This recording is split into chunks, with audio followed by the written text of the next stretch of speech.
Hi there. Welcome to this episode of Lifestyle Matters. Once again, I'm joined by Dr. Fergal Armstrong to discuss today a bit more on stress management. So, Fergal, thank you for joining us. Glad to be here as always. Great. So, we talked a little bit about stress and how we can, just recapping quickly, we talked about stress, how stress used productively can be actually good for us, how we can start learning how to manage our stress a bit better.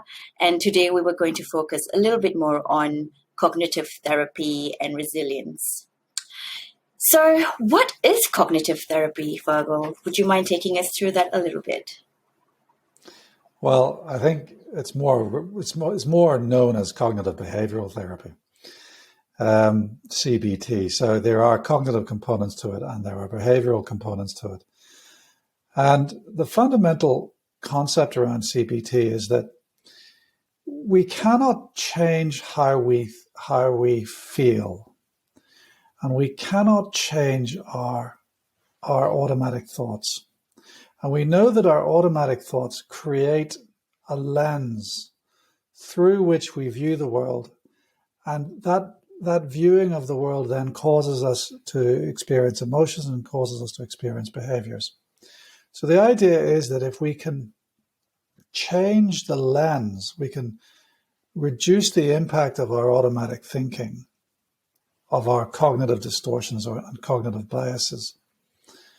And then by that effort, we can change the way that we view the world and therefore feel differently about the world and therefore improve our lot in life, our suffering. So that's the cognitive aspect. But one of the things that I like about CBT, it's not a passive process. It's a very active process. There are exercises to be done in it, in the loosest sense of the word. There's homework and there are actions to be done. So it's not the archetypal, sitting on a chaise longue in a psychiatrist's office as you witter on and the psychiatrist falls asleep. It's nothing like that. It's supposed to be a very active engagement with a therapeutic process. And there are various behavioral components that can be added into this depending on the problem that is being addressed. So that's my understanding in a nutshell of what CBT is. Yeah. So what you're actually alluding to is what I call the ABC method, actually. So it's very simple about this whole ABC thing. So if you think about mathematical equations, A plus B equals to C. So A is your activating event, B is basically what your beliefs are of that event, equals to C, which are the consequences of your beliefs and the activating event. Mm-hmm. Now, obviously, an activating event, for example, you invited someone to come over to your house. They turned your invitation down. You have no control over the fact that this person turned your invitation down. But if your belief is that person didn't turn up because they just didn't like you, then the consequences is basically you feel really sad and rejected and lonely. So obviously A is something we can't change. C is the consequence. What can we actually change? Our belief. And that's what CBT is what you're referring to. And that's how I view it in a very simplistic way. But you're quite right. It is very hard to do. It's the number of times I've sent people to go see a therapist for CBT, they come back and say, it's tiring, it's hard work. But the ones who persevere through it actually find it quite rewarding because it's something that you can end up using every day in any circumstances. It's not just in an anxiety-provoking sort of circumstance. That's my take on it. How do you then view the role of CBT in the management of stress? Yeah, so I guess the thing is when you see someone with, for example, stress.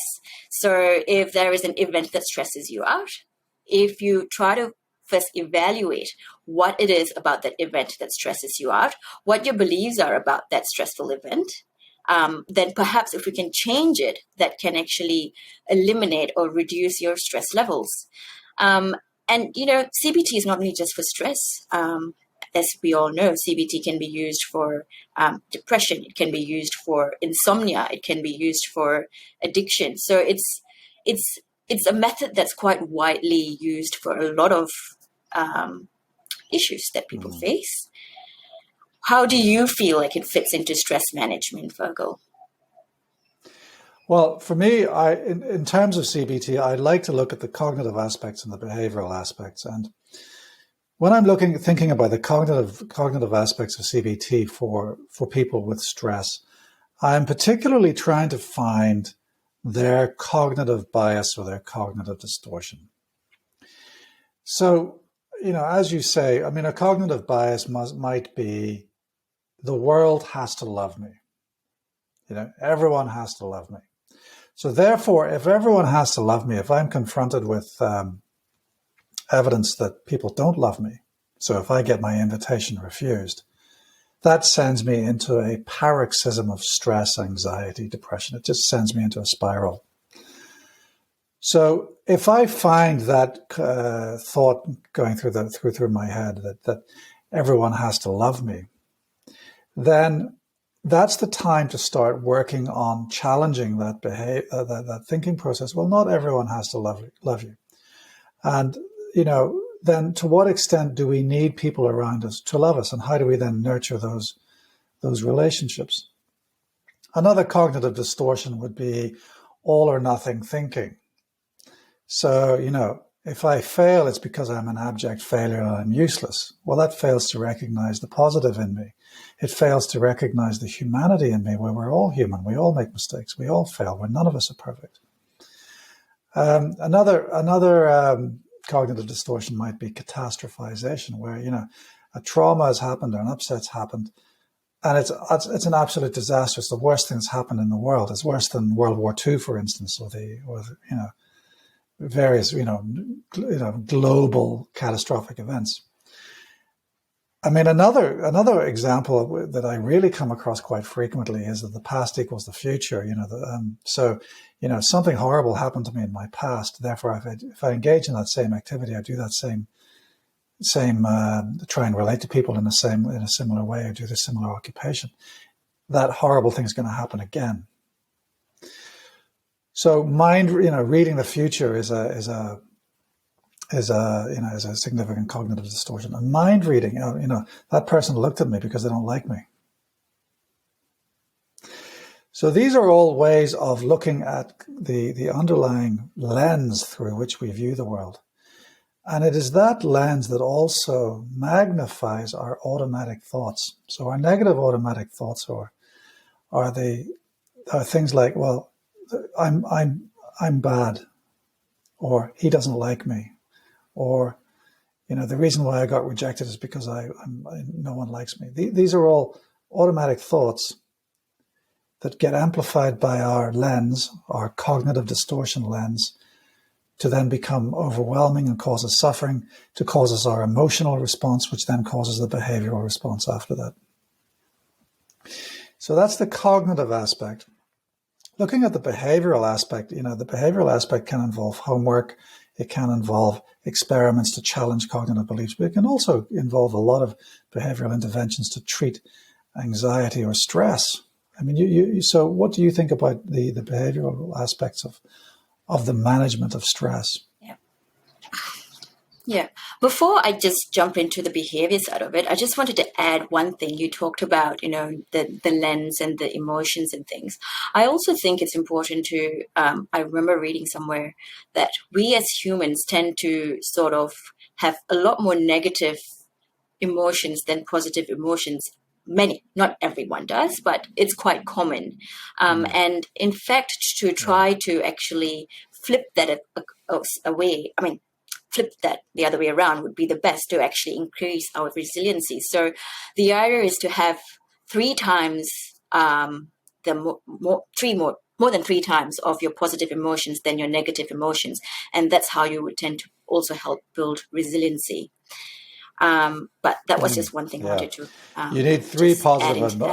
You need 3 positive emotions to outweigh the negative effect of 1 negative emotion. So, it's really important to develop positive emotions, and actually, optimism has been associated with improvements in cardiovascular survival after heart attack. Optimism and purpose has been associated with reductions in the risk of dementia.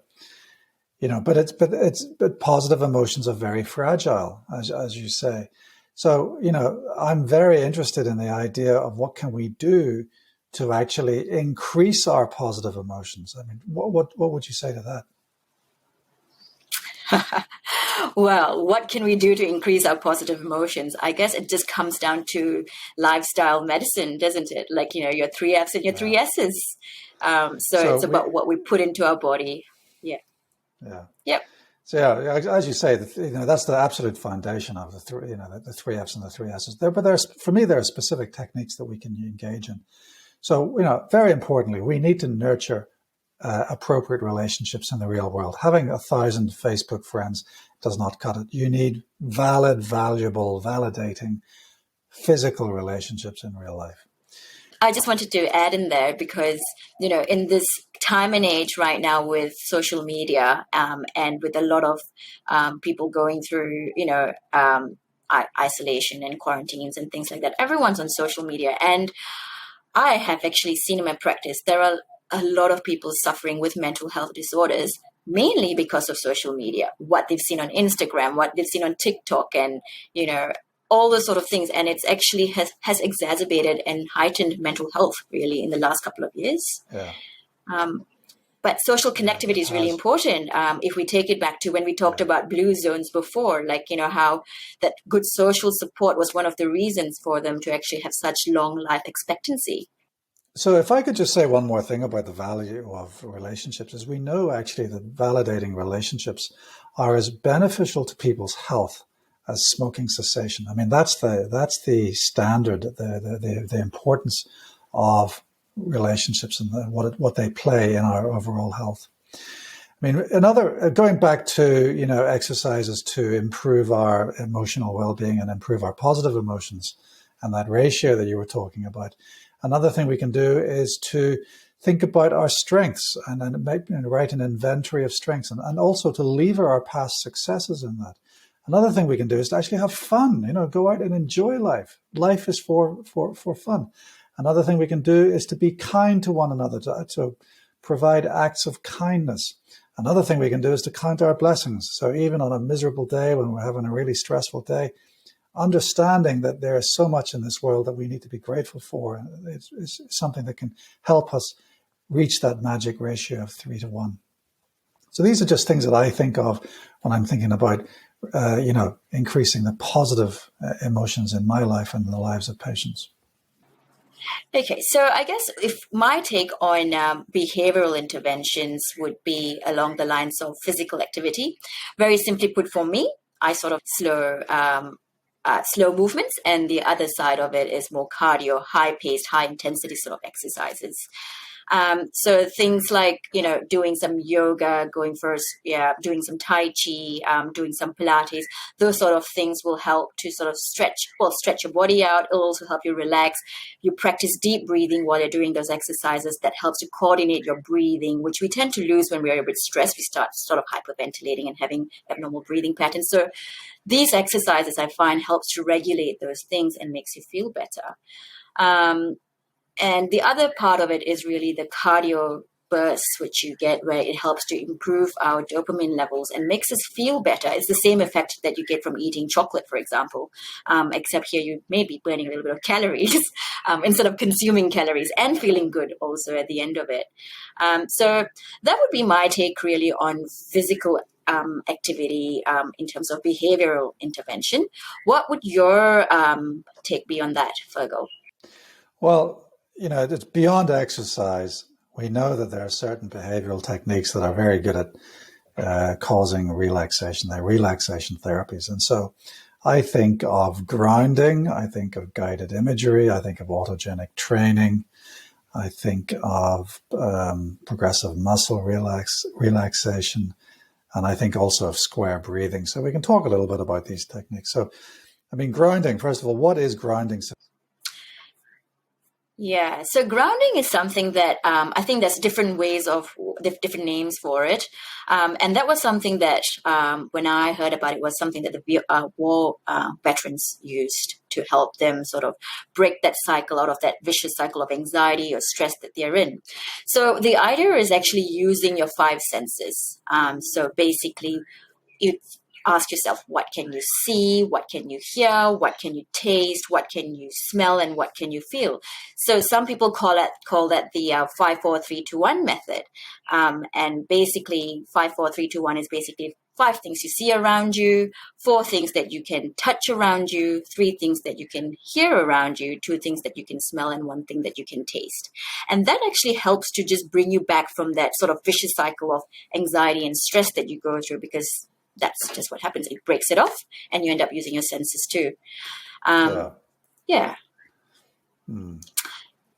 So that's a bit like mindfulness, where because you're being mindfully focused on something, you don't have the attentional energy to actually worry about being anxious, because you can only think of one thing at one time. So for me, grounding is a form of mindfulness that really brings people to the here and now and takes them away from the unpleasant trauma that they might have experienced in the past.